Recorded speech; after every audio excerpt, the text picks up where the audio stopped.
Ini kalau ketika kita meditasi belum dibawahi sejatine dzikir. Mesti yang datang itu nur, cahaya itu nurullah. Kalau jenengan sudah dibekali sirul asror, maka nur yang datang itu adalah nur makrifat. Akhirnya ruhaniyah sampean bisa tembus bertemu terhadap ilahun wahid yang disebut Allah itu.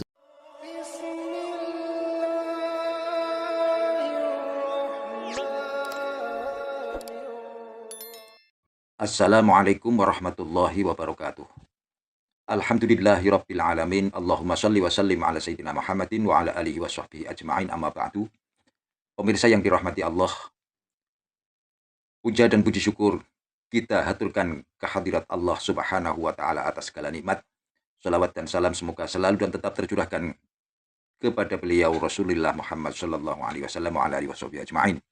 Pemirsa yang dirahmati Allah, marilah kita sama-sama mengikuti dan mendengarkan dawuh-dawuh tausiah dari Romo Kiai Haji Mukhlason Rosid, pengasuh Pondok Pesantren Jaya Baru, Bangsal, Mojokerto. Semoga apa yang disampaikan nanti bisa menjadikan tambahan ilmu bagi kita semua. Amin, amin ya rabbal alamin. Bagaimana hati ini bisa dikatakan hati yang mencorong, hati yang penuh dengan nur makrifat, sementara hati ini gambarnya itu selain Allah.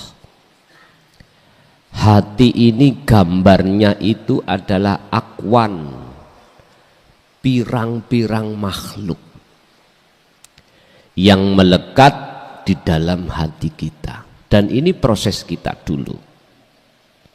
Artinya makalah ini, dalam hati kita masih ada iman, ada rasa bahwasanya makhluk itu wujud, punya sifat wujud, punya sifat kehendak, punya sifat kudrat, punya sifat ilmu, hayat, sama, basor, kalam. Arti yusyriku itu, mencorong itu, cahaya makrifat itu nyatani Allah. Atau saya artikan, bagaimana hati kita akan bisa makrifat pada Allah, lawang di dalam hati kita gambarnya itu makhluk. Bapak Ibu, makanya mengapa Allah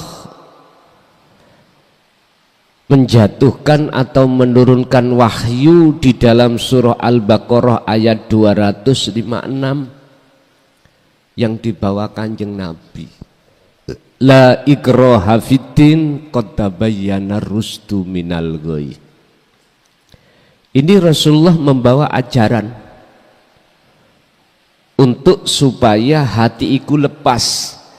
Qad tabayyana rusdu minal ghayy, lepas dari belenggu tersebut. Tapi ajaran ini tidak boleh dipaksakan. Enggak boleh kita memaksakan pada anak, istri, suami atau orang lain untuk mengikuti, enggak boleh. Tidak ada paksaan untuk mengikuti ajaran tersebut. Karena setiap diri manusia itu punya hak untuk beriman, punya hak untuk memilih. Lah, mengapa demikian? Supaya Kanjeng Nabi pada saat itu tidak berlarut-larut hatinya dalam kesedihan. Dan Rasulullah itu wa ma arsalnaka illa mubasysyiran wa nadhiran, hanya menyampaikan kabar baik bagi yang beriman wanadiron, dan memperingatkan bagi yang tidak beriman. Hanya itu. Jadi umat sir percaya atau tidak bagi beliau Kanjeng Nabi bukan urusan. Bukan urusan. Jadi Kanjeng Nabi tidak akan pernah hatinya berlarut-larut sedih dikarenakan umatnya tidak mengikuti, boten. Ini adalah perbedaan antara ajaran di dalam dinut tauhid dengan ajaran di luar dinut tauhid. Ajaran yang untuk mengesahkan pada Allah supaya ilahun wahid bertemu terhadap Sang Esa. Bon. Wa may yakfur bit-taghut wa yu'min billah. Barang siapa yang memang mengikuti beliau di dalam ajaran ini, dia akan tinggalkan selain Allah. Kalau sudah meninggalkan selain Allah, maka wa yu'min billah. Iman beliau itu ihsan hanya pada Allah. Yang kumaksud Allah adalah Ahad itu, Tuhan yang Maha Esa. Bapak Ibu hadirin jamaah rahimakumullah. Terus solusinya bagaimana? Miturut makalah ini, jikalau hati kita, gambarnya hati itu adalah makhluk. Jawabannya itu ada di surah Al-Ahzab ayat 41 Pak dan 42. A'udzubillahi minasyaitonirrajim. Bismillahirrahmanirrahim. Ya ayyuhalladzina amanu, wahai orang-orang yang beriman, uzkuru do ilingo sira kabeh, berzikirlah, ingatlah kau Allah terhadap Allah. Ingat zikir yang bagaimana yang dimaksud? Fa'lam annahu la ilaha illallah. Pahami dulu la ilaha illallah itu. Makanya afdalu dzikri utawi sakluwih utamane sebaik-baik zikir iku fa'lam, ketahui terlebih dulu maksudnya la ilaha illallah bagaimana. Gak langsung kita baca la ilaha illallah terlebih dulu, mboten. Kita fahami nafi isbatnya di dalam la ilaha illallah itu di mana? Kok bisa menjadikan perkara yang mengkeruhkan hati ini akan lepas? Pun umpami saged kula tulis.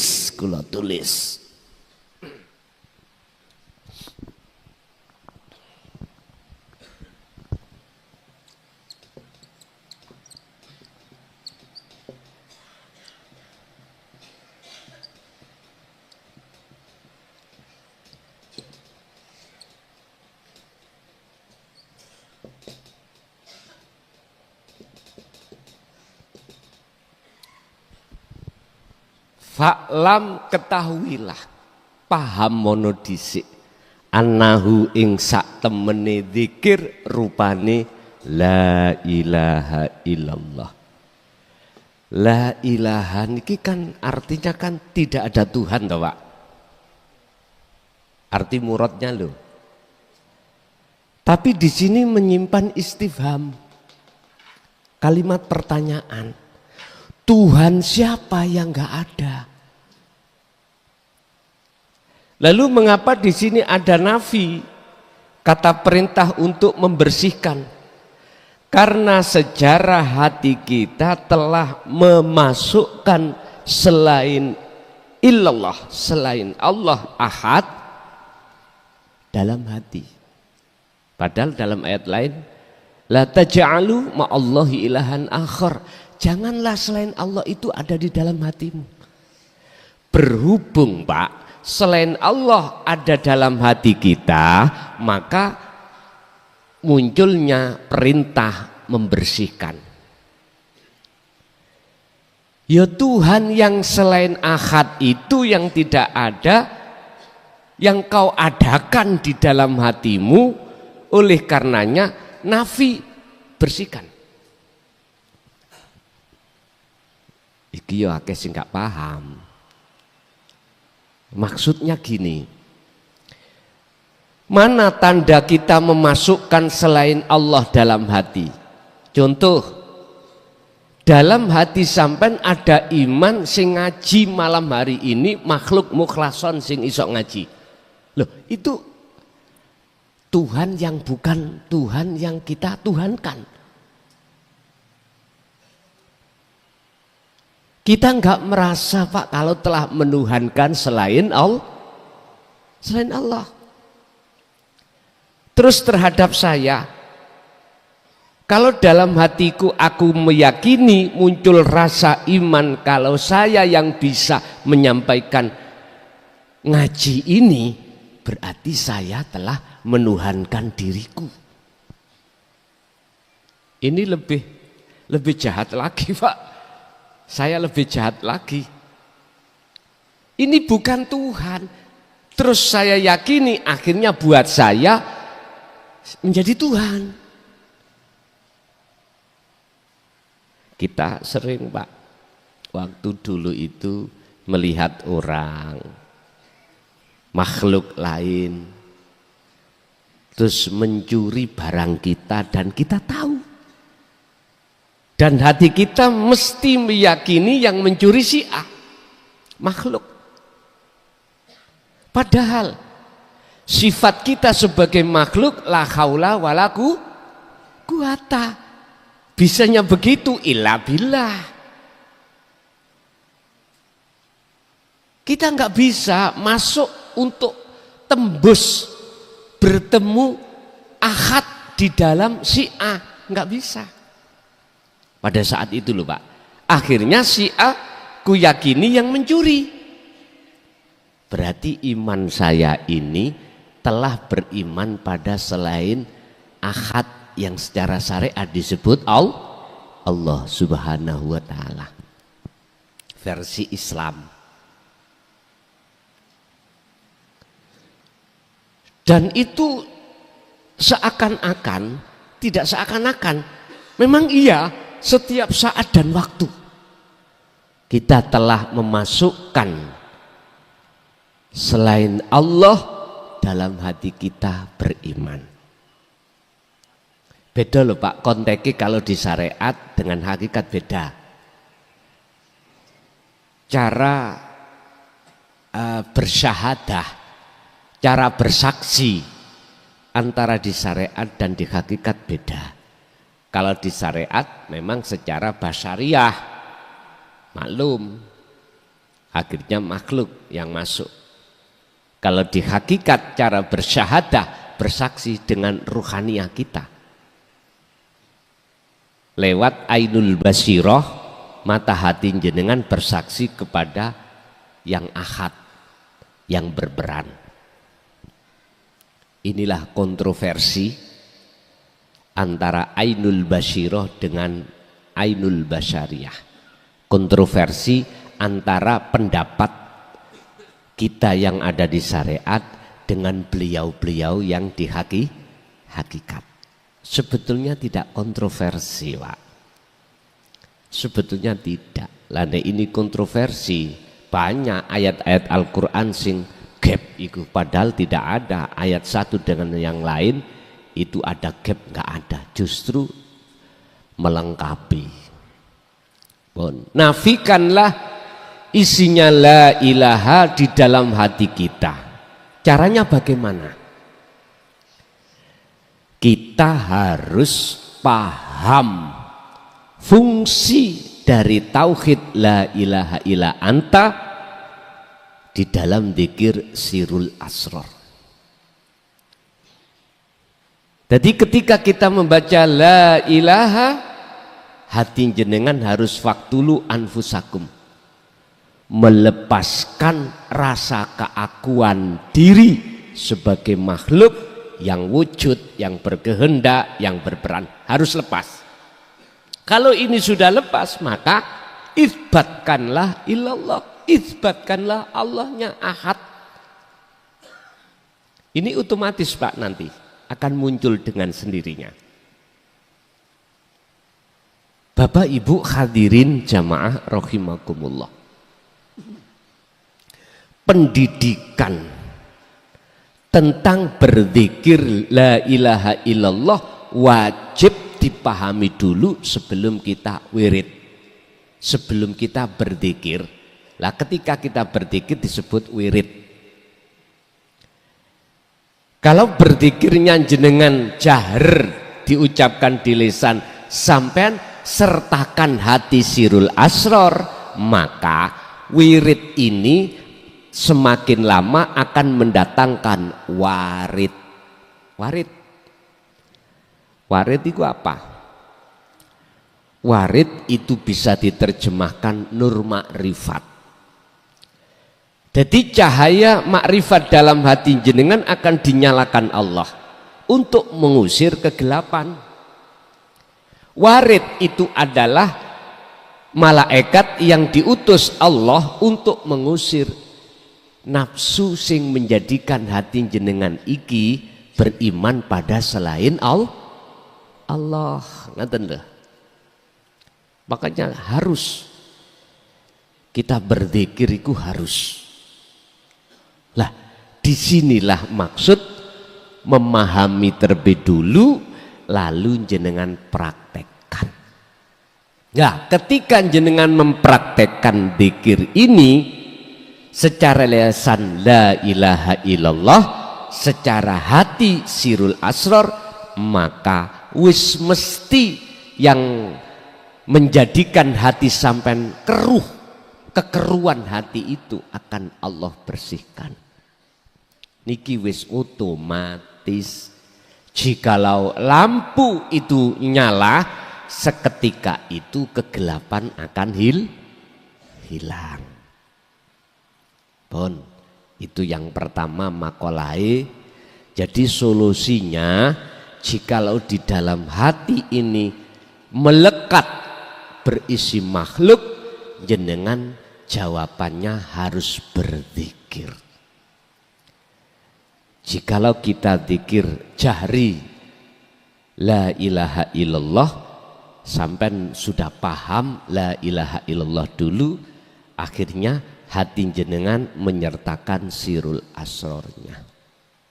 Pun makanya nanti tanggal 7 saya tidak memperbolehkan dan tidak mengizinkan bagi umat yang mengikuti baiat secara karomah mboten angsal. Kan mudun maneh engko.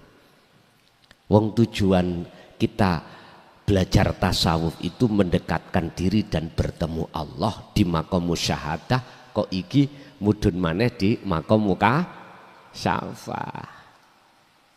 Asine kula nggih mikir Pak niku. Mikir. Iki lah mudun maneh bahas karomah.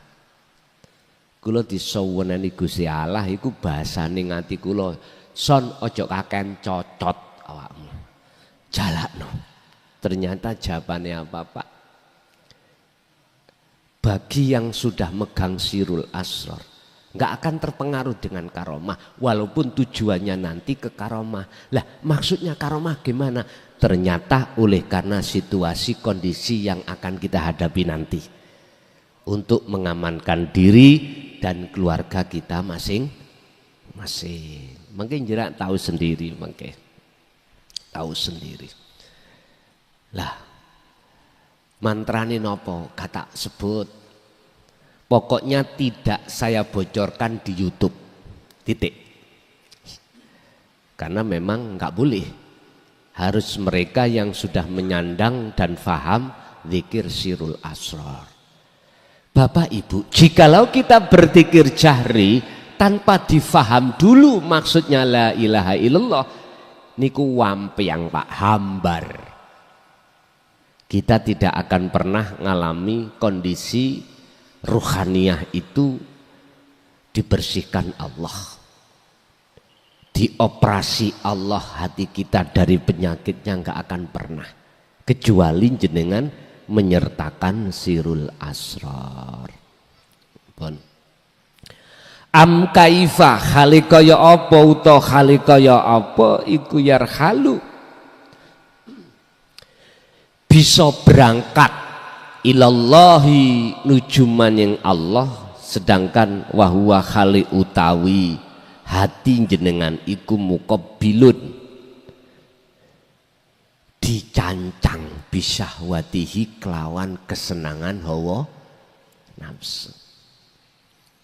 Bagaimana saya bisa sampai ke Surabaya, jasad saya, lawang jasad saya dirantai di Mojokerto? Nggak bisa. Bagaimana ruhaniyah sampean itu bisa hadir khudur ing ngersane Gusti Allah, di depan Allah, sementara ruhaniyah kita itu dibelenggu dengan rantai kesenangan hawa nafsu. Apa kesenangan hawa nafsu, Pak? Wa zuyyina linnas, dalam Al-Qur'an, wa zuyyina linnas hubbus syahawah, dan paes-paesi menungso iki oleh nafsu dengan hubbus syahawah, kesenangan hawa. Mana isini kesenangan hawa nafsu? Bagi orang laki-laki minan nisa, wong wedok, orang perempuan, apalagi kita belum nikah. Yang sudah nikah, hai kepingin nikah lah. Kadang-kadang kita nggak sengaja Pak di pasar melihat bokong semok, wis gak betah, tanya itu sudah janda atau belum ya? Apalagi kita ada faktor untuk mendapatkan uang punya, status punya, gampang Pak nggih, gampang. Ternyata mereka memang janda. Dicari-cari sampai kemana? Uang melekat dalam hati loh Pak. Tapi tolong jangan yang sudah punya suami. Hukumnya jero Pak. Hukumnya itu sangat mahal. Jangan. Itu jangan. Saya hanya berpesan jangan yang sudah punya suami. Ya tanya lah. Tanya. Mbak, sudah punya suami? Sudah. Ya udah. Balik kanan. Kalau belum punya, jenengan harus tanya pada bini, pada nyonyanya, saya suka iko, boleh? Enggak boleh. Ya jangan diteruskan Pak. Jangan diteruskan. Nanti menjadi permasalahan nanti, ya dah. Bon. Minan nisa, bagi seorang wanita adalah seorang laki-laki kebalikannya. Kedua adalah walbanin, anak Pak. Yang ketiga konatiril mukontoroh, harta benda, baik materi atau non materi. Lah inilah dijadikan oleh nafsu sebagai pancingan sampean supaya jenengan iku wayastahibbunal hayatad dunya, bersuka. Hati lho Pak, bukan jasad, hati. Kalau kita sudah masuk di perangkapnya nafsu yang disebut syahwatud dunya, hubus syahwah ini otomatis Pak alal akhirah. Surat Ibrahim ayat 3, alal akhirah, Anda pasti lalai dari Allah. pasti jenengan lalai pada Allah, lalai. Karena keserang dengan bokong semok. Udahlah Pak, ini hukum yang kita alami, semuanya itu ngalami. Makanya nggak usah si A kita hina, kamu itu kok gitu. Jangan, karena kita dulu memang ngalami seperti itu. Biarlah itu proses si A. Makanya mengapa ajaran Dinu Tauhid itu tidak boleh dipaksakan. Ya ada di situ, karena setiap diri punya proses masing-masing. Bapak Ibu, kita itu laksana ikan tombrowa atau ikan lele. Kita itu laksana ikan yang tidak pernah sekolah, tidak pernah mengerti tentang ilmu tauhid. Terus nafsu itu yang mancing jenengan di dalam kail itu kan ada umpan, gitu. Kita nggak tahu kalau di dalam kail itu ada, di dalam umpan ada kail. Karena kita nggak pernah sekolah ikan itu, akhirnya kelihatan makanan yang menyedapkan, sasae dimakan, akhirnya disendat, strek, dinaikkan, diblekrek. Kalau ikan itu sudah sekolah, tahu di dalam umpan itu ada kail, gak mungkin Pak dimakan. Jenengan gak sama. Kalau tahu di dalam hubbus syahwah ini ada jebakan nafsu, gak kira hati jenengan itu memakannya.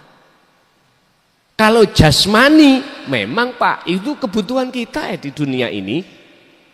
Kita laki-laki wajar nikah, perempuan juga begitu, punya anak, mensiapkan sandang, pangan, papan. Bagaimana keluarga kita itu secara fisik, jasad itu tercukupi, ya kerja kita. Itu wajibnya syariat, wajibnya dohir. Tapi hati jangan pernah ikut mencintai itu. Cintailah Allah yang menguasai itu. Wajjahtu wajhiya lilladzi fataras samawati wal ard. Lah ya dah. Ternyata Allah itu ya tenguk-tenguk di dalam diri seorang wanita, anak, harta benda atau suami. Tinggal kita mau nembus ke Allahnya atau tidak. Berhubung kita tidak mengerti maksud la ilaha illallah, jangan harap bisa bertemu Allah, bisa tembus ketemu, nggak bisa. Hanya bagi kekasih Allah lah yang bisa masuk di situ, karena para kekasih Allah sudah diizinkan Allah membawa wahuwa adzikru bisiril asrar. Itulah pemahaman la ilaha illallah itu. Pun akhirnya terlepaslah rantai tersebut dalam diri jenengan, otomatis jenengan bisa mendatangi, bisa bertemu Allah di setiap ibadah apapun, baik ibadah murni maupun tidak murni. Waktu makan jenengan tahu di dalam perut kerucuk-kerucuk, lapar, berarti tanda undangan Allah datang. Diundangilah Allah kita itu oleh Allah berbentuk lapar. Akhirnya ketika makan kita bertajalli pada Allah, disitulah dikatakan pertemuan tersebut. Pun am kaifa yatma'u, khalikoyo apa yatma'u, ayyadkhula iku ayyadkhula yen to mlebu sira hadratallahi ing ngersane Allah. Wa huwa khali utawi Allah iku lam yatatohar. Wa huwa khali utawi wong kuwi mang iku lam yatatohar durung sesuci min janabati ghaflatihi saking reget-regete kelalaian. Artinya bagaimana mungkin kita itu mengharapkan cancut, mengharapkan bisa masuk di hadratillah sementara kita itu belum bersuci dari kelalaian. Artinya apa? Bagaimana mungkin kita ini Pak ya akan tahu di tengah-tengah sholat itu ada Allah. Lah wong kita itu masih menanggung lalai. Sebab apa toh Pak kita lalai itu? Kalau di tengah-tengah sholat itu yang berkuasa adalah Allah. Alhaakumut takasur. Olehnya kita lalai, hati kita telah megah-megahan dengan hubus syahwah, kesenangan hawa nafsu. Berbentuk apa? Nyun sewu lho Pak. Saya sholat pingin dapat pahala, pingin dimasukkan surga, itu kesenangan nafsu. Kalau syariat beda loh Pak. Enggak. Mohon maaf, inilah bedanya. Kalau kacamata syariat, kita sholat hati menghadap, mengharapkan pahala dan surga, enggak apa-apa. Syariat.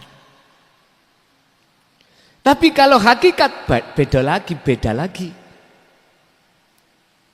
Beda lagi.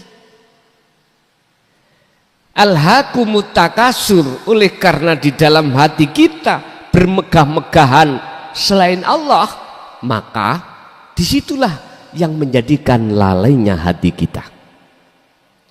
Hal itu hatta zurtumul maqabir, sampai mati kita. Loh kok bisa itu dikatakan kesenangan nafsu? Bon. Pahala surga itu kan makhluk Pak. Dikatakan makhluk, ada yang menciptakan. Lah khalik Allah yang menciptakan. Masa sih kita beribadah itu menghadap makhluk? Inilah alasan secara hakikat mengatakan bahwasanya selain Allah itu masih termasuk kepentingan hawa nafsu. Kalau kita waktu di syariat mboten Pak.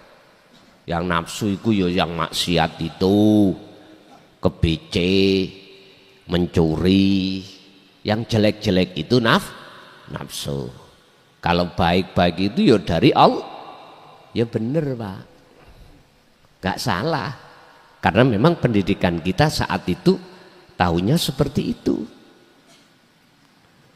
Lah, kita harus naik pendidikan. Biar betul-betul isi la ilaha, yaitu selain Allah itu lepas dari hati kita. Makanya di sini lalai itulah yang menjadikan kita tidak bisa khudur, yarju, mengharapkan, atau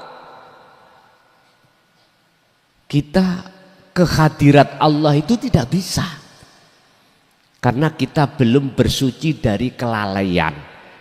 Terus solusinya bagaimana? Kembali lagi pada zikir. Dzikron katsiron. Al-Ahzab tadi 41. Dzikir yang manakah yang menjadikan hilangnya seluruh persoalan selain Allah di dalam hati kita? Dzikron katsiron. Ayatnya gitu. Al-Ahzab 41 Pak.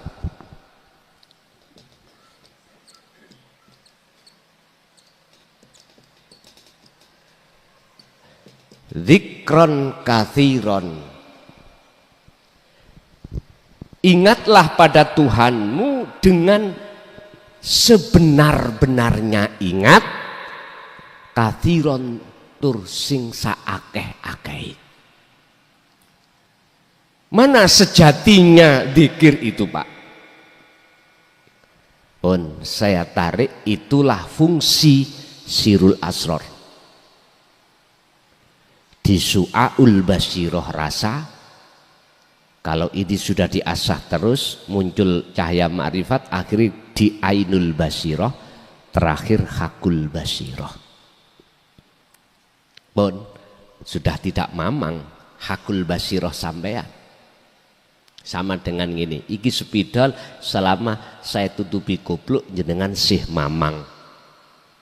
Walaupun saya kasih tahu Pak, di dalam kopiah itu ada sepidol.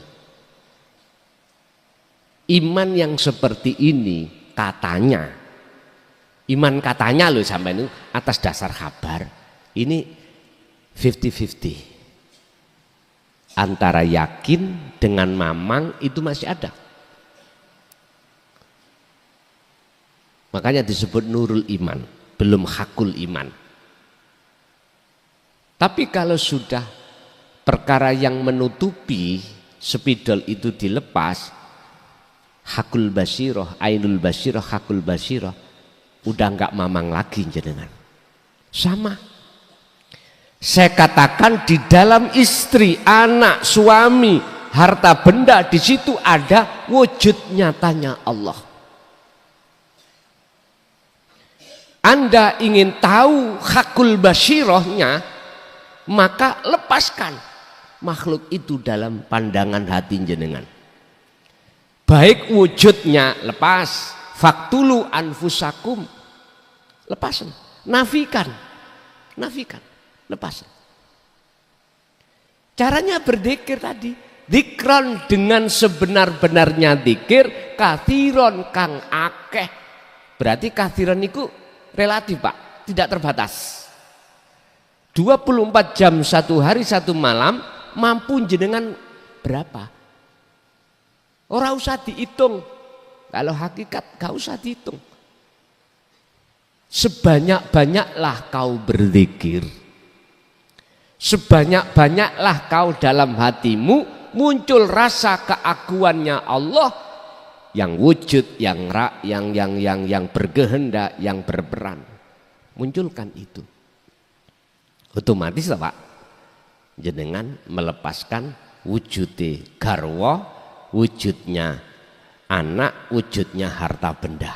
Kalau ini sudah lepas, maka nyatalah wujudnya Allah dalam pandangan hati jenengan. Pun kalau seperti itu wis gak bisa dibahas. Jenengan gur meneng, menikmati.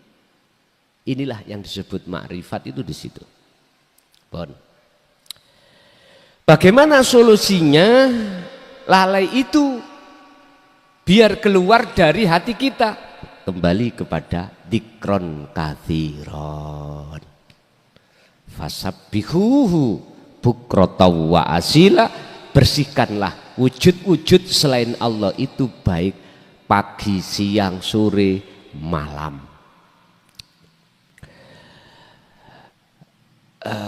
Am kaifah, lanjut. Hale kaya apa iku yarju bisa ngarepake sira ayafhama ing yen to faham. Sapa wong apa ati dako ikol asrori ing lembut-lembute ilmu rahasiane Allah. Sementara wahwa khali utawi hati kita iku lam yatub durung bertobat sapa hati min hafawatihi saking kepentingane kesukaane hawa nafsu. Bagaimana mungkin kita akan paham dan ngerti lembut-lembute? Apa lembut-lembute, Pak? Lembut niku bahasa Indonesia apa? Halus-halusnya ilmu rahasianya tentang Allah.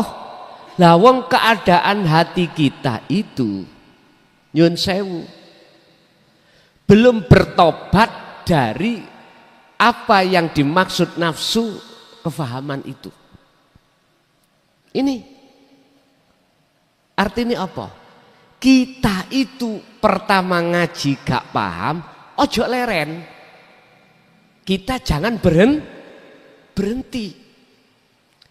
Janganlah kita berhenti olehnya kita mengaji gara-gara nggak paham. Jangan. Lanjutkan terus. Nanti Allah sendiri yang memahamkan. Nyun sewu Pak, kula niki ditegur Gusti Allah juga. Ketika saat saya menjelaskan berbagai cara supaya jenengan ini mudah memahami. Kok gak paham-paham dilokno. Son ojo kaken cocot. Yang memahamkan iku aku. Cukup sampaikan aja. Bahasa hati loh Pak ya. Walau karihal musyrikun. Walaupun nantinya kau dicaci oleh umat, sampaikan. Nggih kula sampaikan dengan cara bahasa yang saya paham.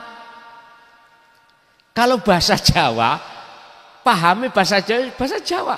Berhubung saya nggak bisa bahasa Madura Pak. Sekali lagi mohon maaf. Paling tidak saya harus memakai bahasa Indonesia. Saudaraku yang melebihi saudara kandungku, saudara Madura yang sudah eksis di sini dalam pengajian tasawuf ini, mohon maaf saya jujur belas nggak bisa bahasa Madura. Padahal waktu saya ada di Kediri Pondok Darussalam, Pari Kediri, Mbah Yai Fakih, teman saya Madura itu banyak, tapi nggak pernah dijak bahasa Madura. Gur tedung, tedang tedung. Jadi mohon maaf. Jadi saya terpaksa harus pakai bahasa Indonesia. Kayak ini. Allah juga tidak akan mengutus utusannya untuk menyampaikan dengan bahasa yang tidak dipaham oleh kaum tersebut. Gak mungkin. Contoh Rasulullah, contoh para nabi, para rasul sebelumnya, itu seperti itu semuanya. Jadi oleh karena keterbatasan pengetahuan bahasa saya Pak, mentoko ya bahasa Indonesia lah untuk orang Indonesia. Bagi mereka yang gak ngerti bahasa Indonesia, ya mohon maaf sekali lagi. Lah, jadi kita ngaji pertama mendengarkan keterangan ilmu tasawuf atau dinu tauhid kok gak paham, jangan protes dulu. Jangan. Kita gak paham ngaji ruwet ini, ngaji susah dipaham. Udah ditinggalkan. Jangan kalau menurut saya. Ingat, Yun Sewu, sekeras apapun namanya batu Pak. Kalau air yang menetes itu tidak berhenti terus menerus, artinya yang namanya batu terus di bawah itu menunggu tetesan air terus, aku yakin lama-lama akan menjadi berlubang. Entah berapa puluh tahun. Pun hal itu Allah jelaskan di dalam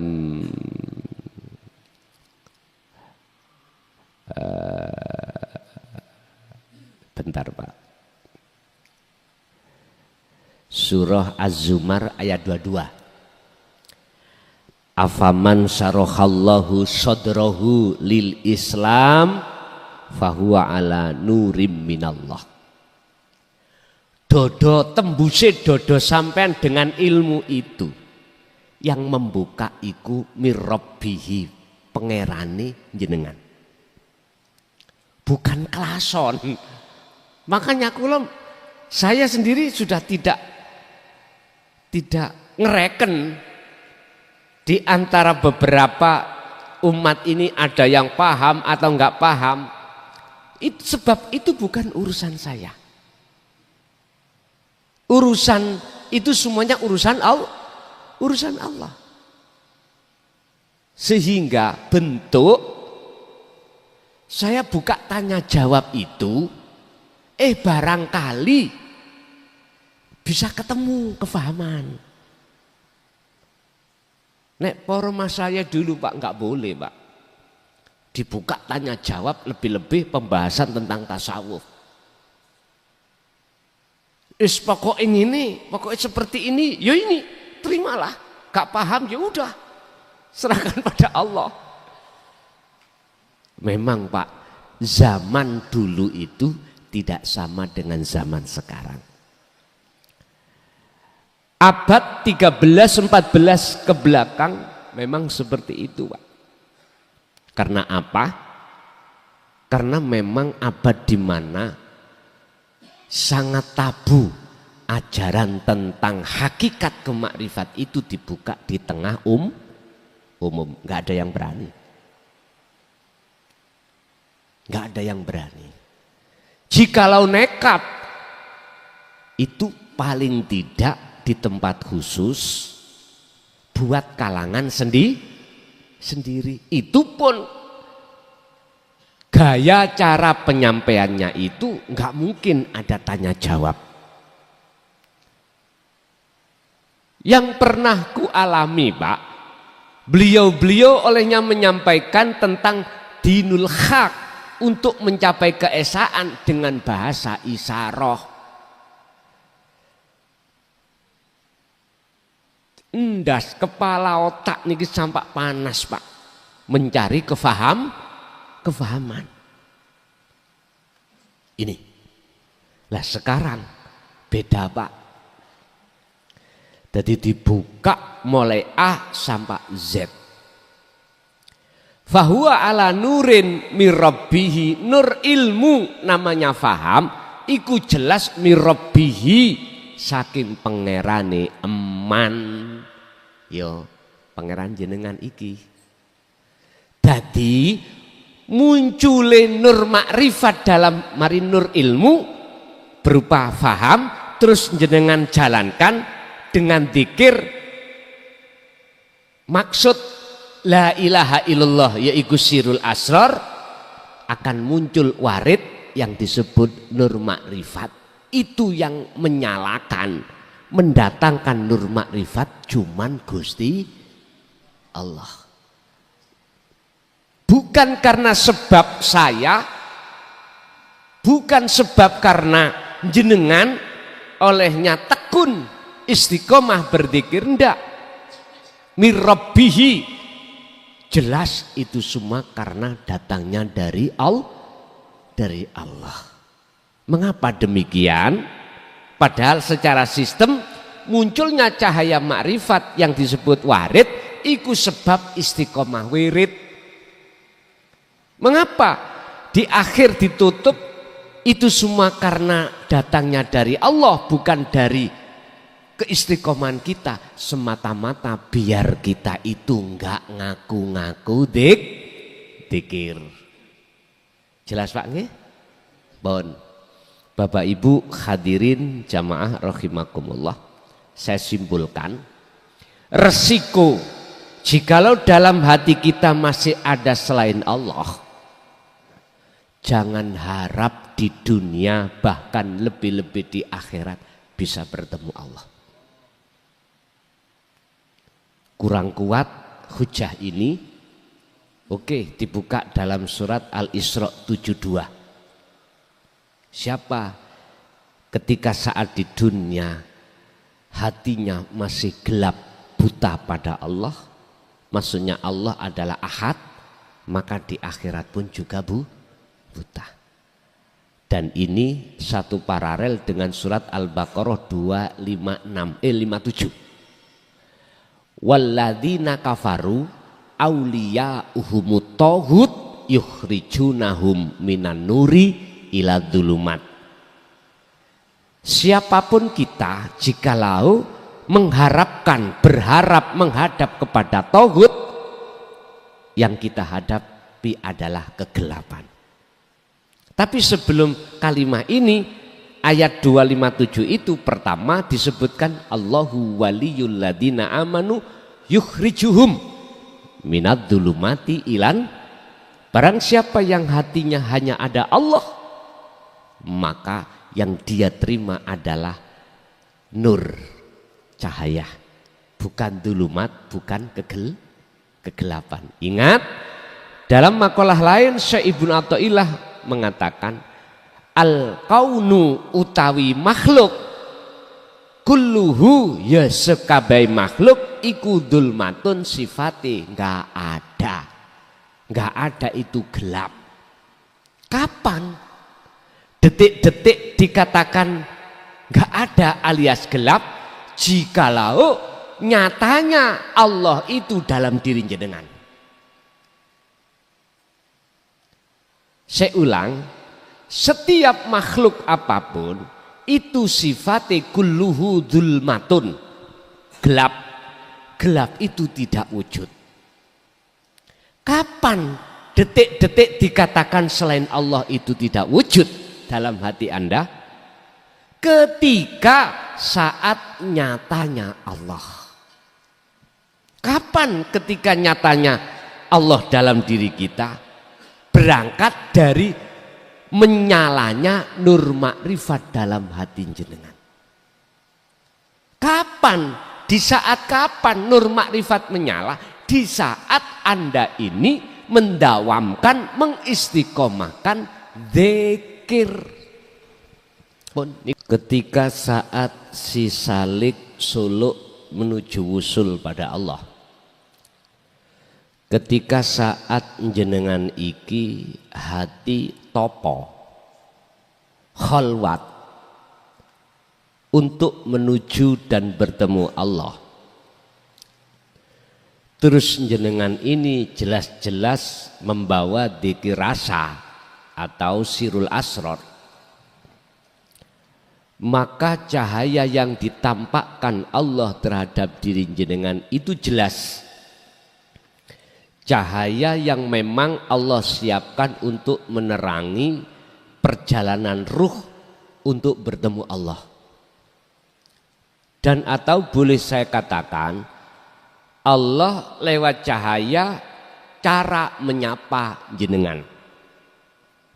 Kalau jenengan itu pada saat itu sudah memegang sirul asrar, maka di dalam cahaya itu ada wujudnya Allah yang disebut aku, yang pertanyaan nomor 2 tadi. Tapi jikalau si salik ketika suluk tidak membawa sirul asrar atau dzikir yang menafikan la ilaha dan mengitsbatkan Allah, cahaya yang didatangkan itu adalah nurullah, bukan nur makrifat, nurullah. Apa itu nurullah? Makhluk, ada kaitannya dengan kasyaf karomah. Ini Pak, kalau mewujudkan umpama cahaya itu wujud misalkan dadi keris, misalkan ya dah, secara kasyaf muhadoroh, keris iki sok kita suruh orang sakit, keris itu dilebokno banyu waras. Hujan, keris itu dibuka dari sarungnya, hujannya reda. Tidak hujan, dibuka jadi hujan. Satu sisi enak Pak, banjir tsunami teko ini gak jadi lah, enak nggih. Ini kalau ketika kita meditasi belum dibawahi sejatine dzikir. Mesti yang datang itu nur, cahaya itu nurullah. Kalau jenengan sudah dibekali sirul asrar, maka nur yang datang itu adalah nur makrifat. Akhirnya ruhaniyah sampean bisa tembus bertemu terhadap ilahun wahid yang disebut Allah itu, yang disebut makrifat di situ. Otomatis jenengan kan fana, jenengan kan tiada. La ibsor wa mubsor wa basor. Akhirnya jadi aku. Keakuan sampean wis gak ada, makhluk apapun gak ada, tinggal aku. Aku siapa? Akunya Allah. Allah inilah yang ku sebut ilahun wahid. Nah, yang kedua tadi, pertama jebusi wajah kados panjenengan, terus muncul aku hilang.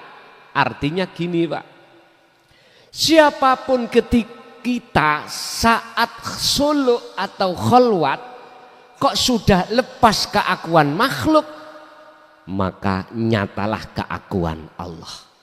Dan atau jikalau keakuan Allah itu nyata dalam diri jenengan, hilanglah keakuan makhluk. Itu pasti Pak. Sami. Kalau dikatakan spidol itu nyata, ini hilang. Spidol istilah Allah. Nggih. Terus kopiah ini makhluk kaun. Dikatakan ini nyata, jelas ini tidak ada. Yang ketiga, ketika saya sholat, di punggung terasa anyes. Apakah itu? Pun saya kembalikan pada jenengan.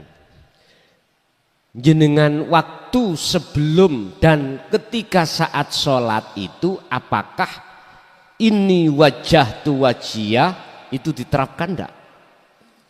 Enggak usah dijawab. Berarti bisanya ini wajah tu wajiyah tidak terlepas dari dzikir.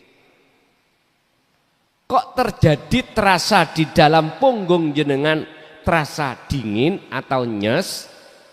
Itulah bentuk imbas dari ketika saat Allah membersihkan kotoran-kotoran hati jenengan. Kadang-kadang tidak seperti itu Pak. Kadang tangan goyang-goyang sendiri. Kepala goyang, jenengan nahan gak bisa. Itu salah satu imbas ketika saat Allah membersihkan hati kita dari kotoran-kotoran hati. Hanya imbas. Iku manakala dalam hati jenengan ini sudah berlaku dzikir tersebut. Jikalau tidak, mohon maaf, kita dulu itu senang Pak, suka Pak, elung kanuragan. Nah, nggih, alasannya untuk menjaga diri. Iku bisa jadi khodam, menggoda jenengan. Bisa jadi. Itu kan penyakit, menurut hakikatnya penyakit. Apapun perkara selain Allah kalau di dalam jagat hati masih ada, itu penyakit. Itu penyakit yang harus dibersihkan. Caranya kembali lagi pada dzikir. Bapak Ibu hadirin jamaah rahimakumullah. Itulah apa yang telah kita terima, keterangan-keterangan yang bernafaskan ilmu tentang hati untuk mendekatkan diri kepada Allah, yang langsung Allah berikan pada diri kita. Mudah-mudahan menjadikan satu ilmu yang bermanfaat, ilmu yang barokah terhadap kita dan keluarga kita ila yaumiddin. Syai'ulillahi lana walahumul fatihah.